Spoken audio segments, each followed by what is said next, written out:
Hello bachcho, let's read this question, and the question says the diaphragm is a large sheet of muscle and that helps to move air in and out of your lungs.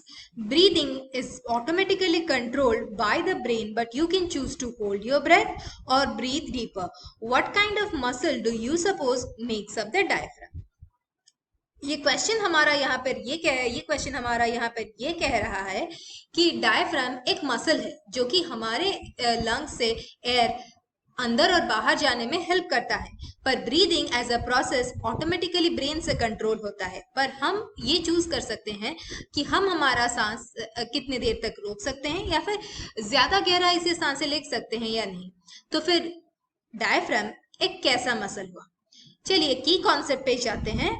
और की concept हमारा यहाँ पर body में कितने प्रकार के muscles हैं और और रेस्पिरेशन एक प्रोसेस कैसा है वही हमें जानना है। तो चलिए देखते हैं मसल्स कितने प्रकार के हैं। मसल्स हमारे बॉडी में 3 तरह के हैं। एक है स्केलेटल मसल्स,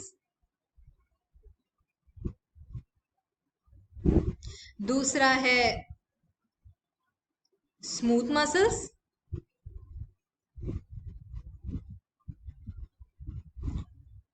और तीसरा है हमारा कार्डियक मसल।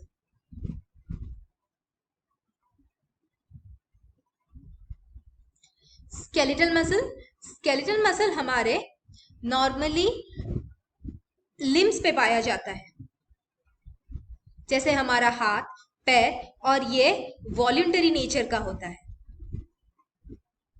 मतलब हमारे विश से चलता है, और या फिर हम अगर चाहें तो ये कॉन्ट्रैक्ट होगा और हम अगर चाहें तो ये रिलैक्स होगा। स्मूथ मसल्स हमारे विसरल ऑर्गन्स में होते हैं। विसरल ऑर्गन्स यानी हमारे अंदर जो ऑर्गन्स है, जैसे स्टमक, जैसे कि हमारा स्टमक या फिर और कोई मस्कुलर ऑर्गन हो, वही रहेगा, और ये इनवॉल्यूंटरी नेचर का होता है और बॉडी के हमारे कंट्रोल में नहीं होगा। कार्डियक मसल हमारे हार्ट में मिलता है और ये हमारे कंट्रोल में नहीं है, ये भी इनवॉल्यूंटरी ही है। अब हम जानेंगे हमारे बॉडी के प्रोसेस रेस्पिरेशन के बारे में। रेस्पिरेशन एक कॉम्प्लेक्स प्रोसेस है और ये कॉम्प्लेक्स प्रोसेस का कंट्रोल 2 प्रकार पे है। ये कैसे कंट्रोल किया जाता है? एक रेस्पिरेशन के रिदम को कंट्रोल किया जाता है और एक दूसरा रेस्पिरेशन प्रोसेस कैसे चलता है वो कैसे कंट्रोल होता है। रेस्पिरेशन का रिदम हमारे ब्रेन से कंट्रोल होता है। ब्रेन में एक रेस्पिरेटरी सेंटर है, उससे रेस्पिरेशन का रिदम कंट्रोल होता है, और ये रेस्पिरेटरी सेंटर हमारे मेड्यूला ऑब्लोंगाटा पे है।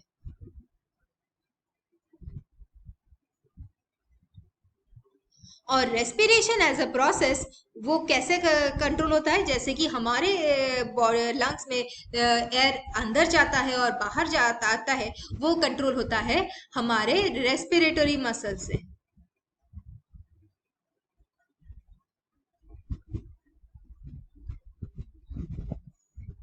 अभी हमें जानना है कि कितने प्रकार के रेस्पिरेटरी मसल्स हैं।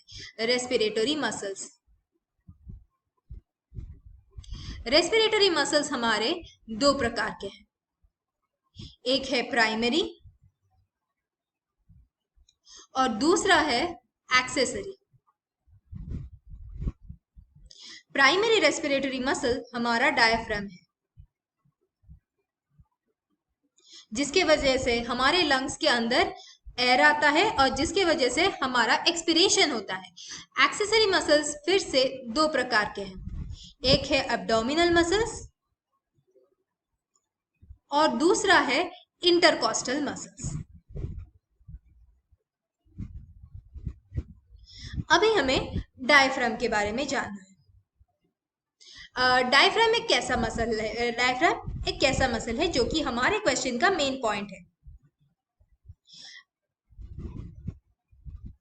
डायफ्राम। डायफ्राम का शेप है डोम शेप और ये रिलैक्स स्टेट में रहता है, डोम शेप। तो फिर जब कॉन्ट्रैक्शन होता है डायफ्राम का, तब ये फ्लैट हो जाता है और इंस्पिरेशन होता है, यानी कि एयर आता है लंग्स के अंदर। जब डायफ्राम अगेन रिलैक्स रहता है तो ये फिर से डोम शेप का बन जाता है और एक्सपिरेशन होता है, यानी लंग से एयर बाहर जाता है। और ये सब हमारी मर्जी से होता है, यानी कि हमारे कंट्रोल में है, जिससे ये पता चलता है कि डायफ्राम एक वॉल्यूंटरी मसल है। और इसे हम ये भी कह सकते हैं कि डायफ्राम एक स्केलेटल मसल है। स्केलेटल मसल यानी कि ये हमारे बॉडी के स्केलेटन के साथ जुड़ा रहता है। तो फिर हमारा आंसर यहाँ पे ये रहेगा कि डायफ्राम एक कैसा मसल है? तो डायफ्राम एक स्केलेटल मसल है और ये वॉल्यूंटरी नेचर का रहता है, इसीलिए हमारा आंसर यहाँ पर है skeletal muscle. I hope you understood the question and thank you. All the best.